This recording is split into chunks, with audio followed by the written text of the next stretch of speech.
Hey everyone, welcome to another motivational morning. Hey, listen, so for the last few days, I actually have kind of opened up a process for creative writing and kind of what that looked like for individuals who might have been wondering, um, how do you come up with the structure of either poetry or a message, a talk, presentation? What does that look like in the background? And so I'm thinking, this is something that individuals actually would love to see. And it probably still is the case. But here's the thing, though, there is the big chance that the majority of people really don't care. I mean, really think about it. Unless you're trying to teach somebody to do exactly what you're doing, i.e., we call that apprenticeship, discipleship, whatever realm you're in, you are taking somebody under your wing, or you're doing an e-course, or you're doing a workshop, and you have an audience of individuals who want to know exactly how it is that you are doing what you're doing.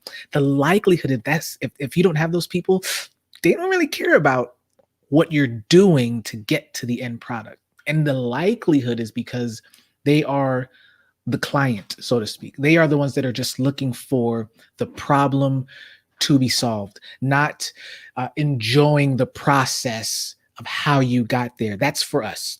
That's for those of us who especially love strategy, for those of us who love the journey of trying to fix something. The majority of the people really don't. so and this is the reason why I'm saying that, is because I think about salvation, and this is just one of the passages, and obviously we don't go deep here, but I still want us to take a look at the mystery of even some of the process that God himself, from the creation of the world. I mean, we have a detailed enough process, but we don't know exactly down to the molecular wire how things were actually constructed. What we really do know is that he said it and it was so, right?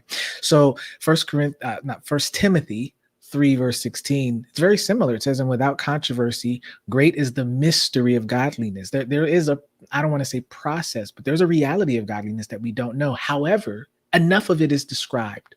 God was manifested in the flesh, justified in the spirit, seen by angels, preached among the Gentiles, believed on in the world, and received up in glory. Boom. You know what I think about? I think about Apple, and I think about how they talk about the new product, or the one more thing, whatever it is. Actually, y'all know about the the new headphones that just came out, right? $550 for a pair of headphones is crazy, but they are a luxury brand. I don't care what you say or not, like they really are. They try to acquiesce to those of us who have smaller budgets, and they've done that with the iPhone mini and blah blah blah. But the point is this: they eventually, you go to their site right now, and when you scroll, it's like they show you the inner workings of how the actual product is made. But it's really a highlight. I think in the days of Johnny Ive, though, they really were hunkering down, maybe not hunkering down, but they were really blowing out the process of what that looked like, because they wanted to show you that the product was beautiful on the inside and the out. Now, there were people who actually loved that. People loved looking at how it was made. Most of us didn't. We just wanted a phone that worked. The term automagically was used in terms like beautiful and gorgeous for a device, for an electronic device. But here's the point. The point is this: they highlighted what it took for this actual thing to be made. And there were enthusiasts. There were people who actually loved the fact that it's not only good on the inside, it's beautiful on the outside, or vice versa. Not that it looks good on the outside, but it's beautiful on the inside. I'm one of them. But quite frankly, I really don't care that much about the fact that my MacBook, has an intentional, intricate working. I mean, I care, but I'm not thinking about that when I'm using it, But what I do appreciate is the fact that they have taken the attention to actually go through the process of the keyboard, which they changed idly, or the processing, or creating more space for battery. That's cool and all, but nobody really, when you think about it, nobody is really paying attention to those things. So my thing is this: even as I'm finding new ways and experimenting on how to stream, and you might be doing this too, You need to find out, what do people really want? What does your audience really want? Who do your employees or what are they really looking for?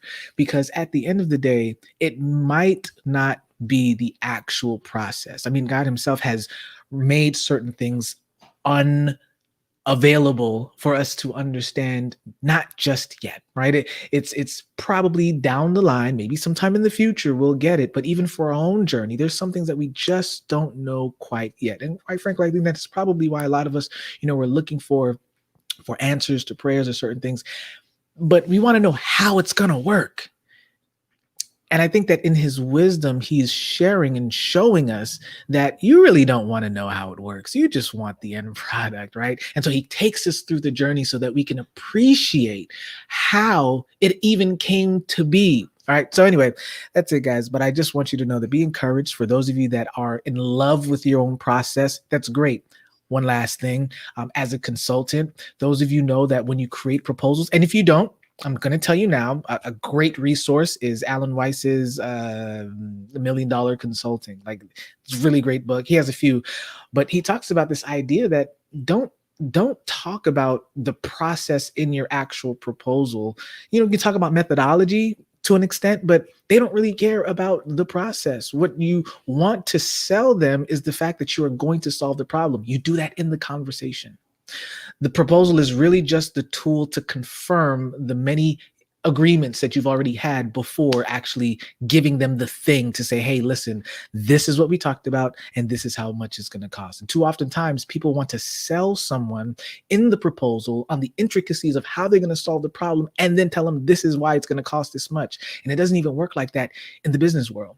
So what I'm saying is that for whatever you're doing, whether if it's even creatively, because I'm in that space now where I'm like, people don't necessarily want to see how I'm coming up with certain things. They just want to see the end product. So I'm even tweaking myself. All right, guys. So stop romanticizing about the process. Keep it though, document it, because there will come a time you may have the 1,000 true fans, or you might have the few that will really want to know, how did you do that? And it's amazing that you would have documented those things so that you can actually tell them, here, this is how I did it. But keep that as like the highlight reel.